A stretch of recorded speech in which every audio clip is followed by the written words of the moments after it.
नमस्कार। आकाशवाणी से दोपहर समाचार के साथ मैं कनकलता।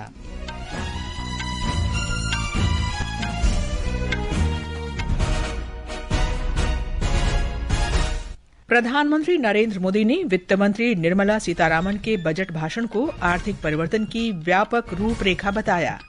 लोकसभा में औद्योगिक संबंध संहिता के मौजूदा प्रावधानों के और स्पष्टीकरण के लिए संशोधन विधेयक पेश। सरकार ने लोकसभा में बताया, भारत बिजली की कमी वाले देश से बिजली अधिशेष देश बना। बांग्लादेश में आम चुनाव और संवैधानिक तथा संस्थागत सुधारों पर जनमत संग्रह के लिए मतदान जारी। और राउरकेला में FIH प्रो लीग हॉकी में आज भारत का मुकाबला अर्जेंटीना से। अब समाचार विस्तार से।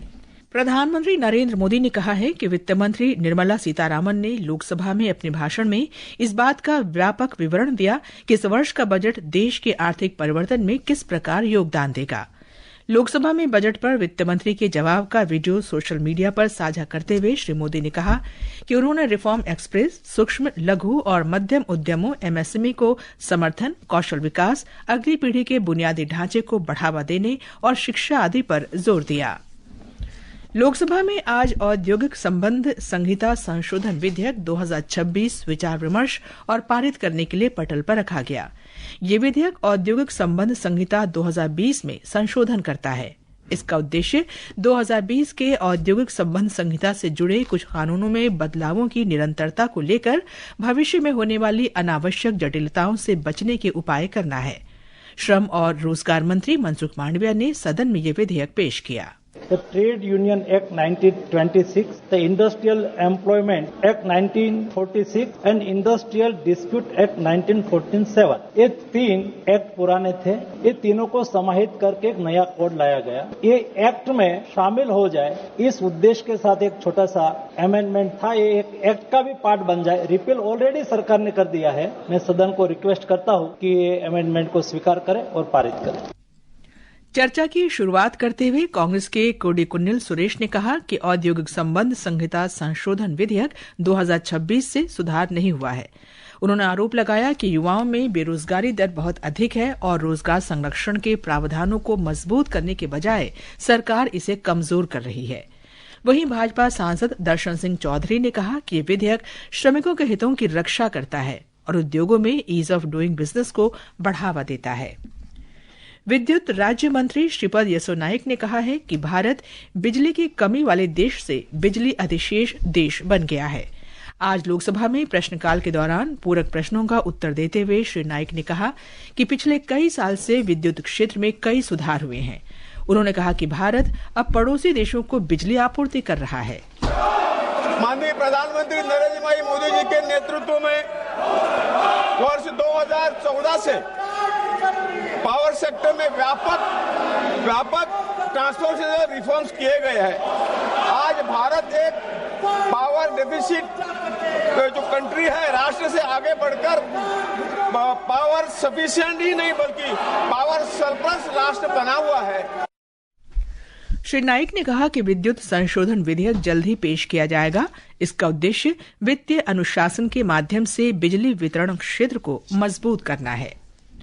केंद्रीय मंत्री प्रहलाद जोशी ने लोकसभा में विपक्ष के नेता राहुल गांधी पर सदन में बिना तथ्य या सबूत पेश किए बयान देने का आरोप लगाया। संसद परिसर में पत्रकारों से बात करते हुए उन्होंने कहा कि राहुल गांधी के खिलाफ विशेषाधिकार प्रस्ताव पर निर्णय संसदीय कार्य मंत्रालय के पास है।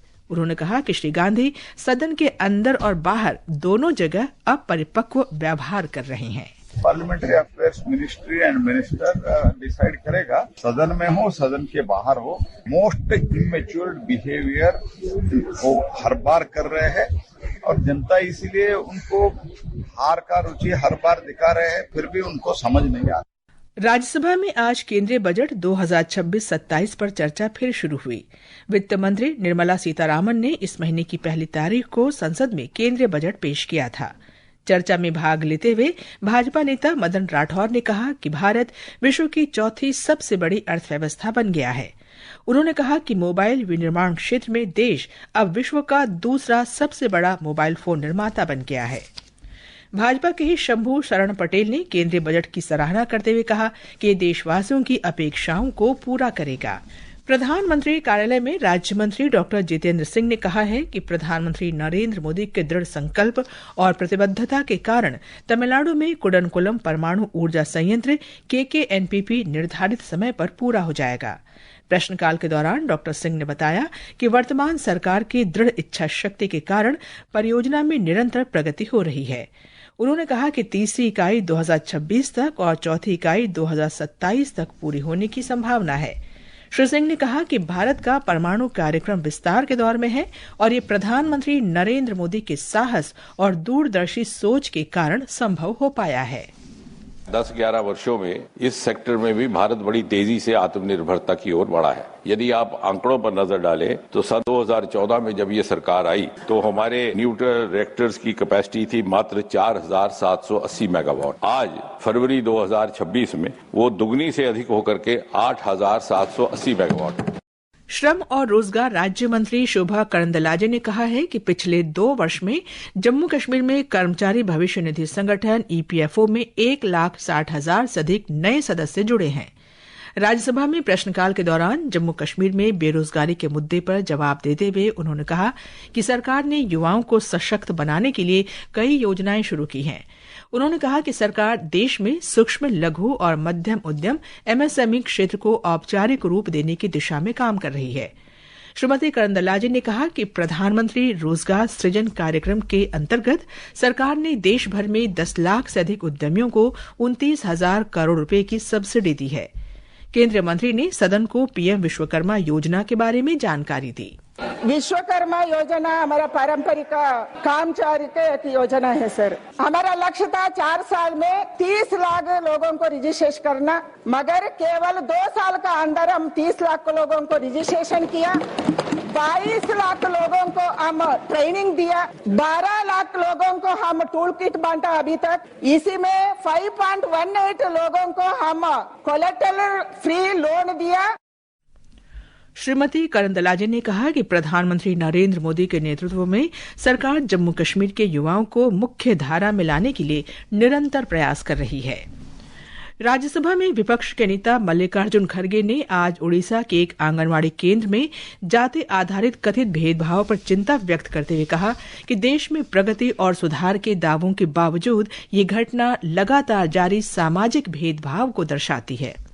21वीं सदी में जबकि हम बड़े बड़े सामाजिक विकास के दावे करते हैं, सामाजिक रिफॉर्म की बात करते हैं, हिंदू एक होना इसकी बात करते हैं, तो ओडिशा में एक दलित महिला हेल्पर कम कुक द्वारा तैयार भोजन को समुदाय विशेष के लोग अपने बच्चों को देने से मना कर देते हैं। इस प्रकार की घटनाएं संविधान के आर्टिकल 21A के तहत शिक्षा के अधिकार को सीधे प्रभावित करती है।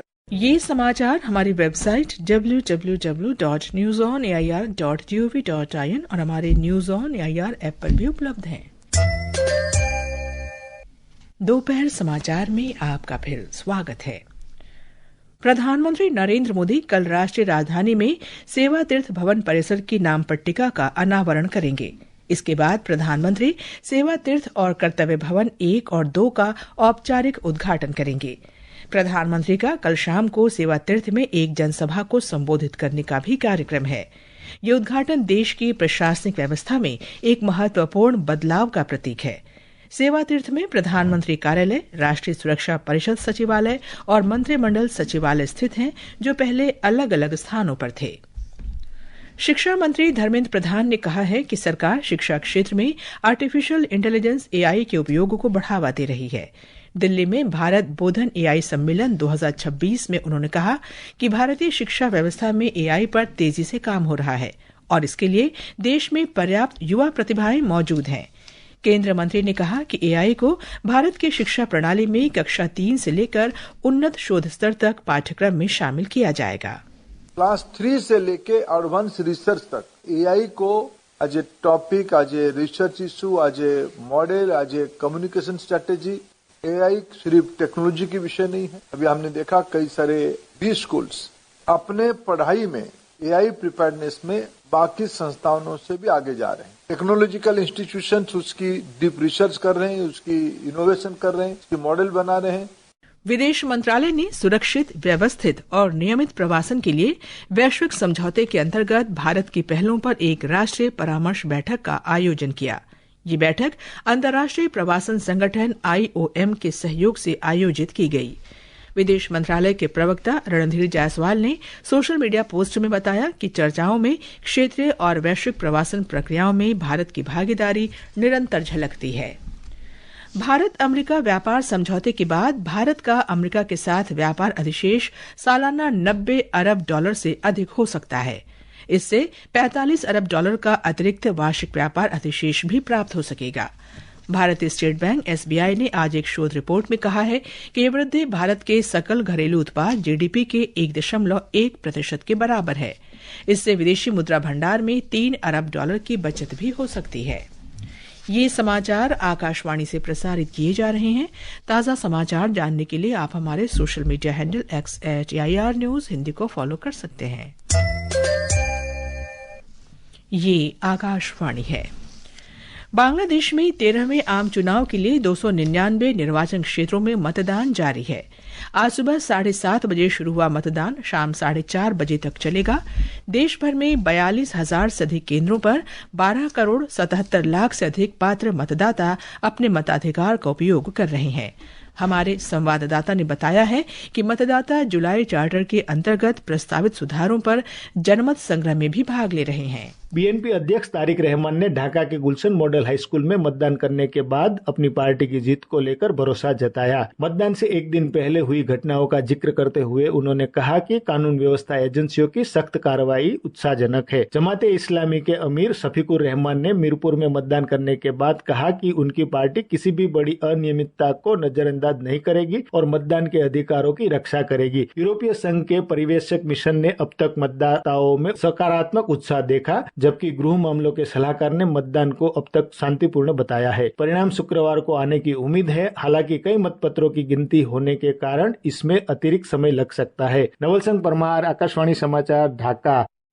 इस बीच बांग्लादेश में आम चुनाव के मद्देनजर पश्चिम बंगाल के सभी सीमावर्ती जिलों में सुरक्षा व्यवस्था कड़ी कर दी गई है। सीमा सुरक्षा बल और पुलिस के जवान सीमाओं पर निगरानी रख रहे हैं। जलपाईगुड़ी जिले के फुलबारी और अन्य स्थानों पर आवर्जन चौकियों के माध्यम से दोनों देशों के बीच सामान्य व्यापार रोक दिया गया है। कूच बिहार का चंद्रबंधा स्थित अंतर्राष्ट्रीय व्यापार केंद्र कल बंद रहा। मणिपुर के मुख्यमंत्री युमनाम खेमचंद सिंह ने आज मणिपुर के जिरीबाम जिले में देश में विस्थापित लोगों से मुलाकात की। मुख्यमंत्री ने जिरीबाम हायर सेकेंडरी स्कूल परिसर में राहत शिविर का दौरा किया और मैतेई जनजाति के विस्थापित लोगों से बातचीत की।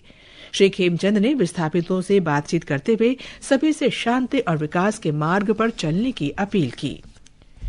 मेघालय के मुख्यमंत्री कोनराड के संगमा ने अगले वर्ष के राष्ट्रीय खेलों की तैयारियों के लिए स्थापित होम स्टे को 70% सब्सिडी प्रदान करने वाली योजना की घोषणा की है।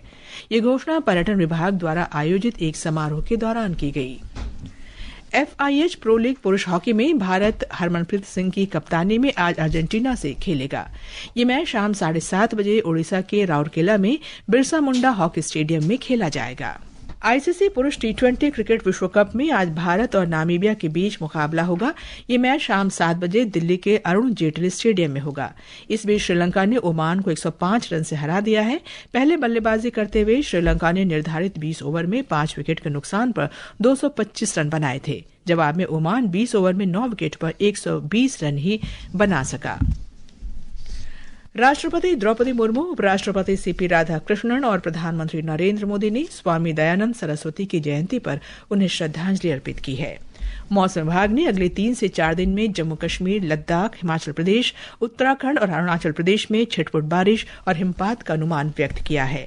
अंत में मुख्य समाचार एक बार फिर। प्रधानमंत्री नरेंद्र मोदी ने वित्त मंत्री निर्मला सीतारामन के बजट भाषण को आर्थिक परिवर्तन की व्यापक रूपरेखा बताया। लोकसभा में औद्योगिक संबंध संहिता के मौजूदा प्रावधानों के और स्पष्टीकरण के लिए संशोधन विधेयक पेश। सरकार ने लोकसभा में बताया भारत बिजली की कमी वाले देश से बिजली अधिशेष देश बना। और राउरकेला में FIH प्रो लीग हॉकी में आज भारत का मुकाबला अर्जेंटीना से।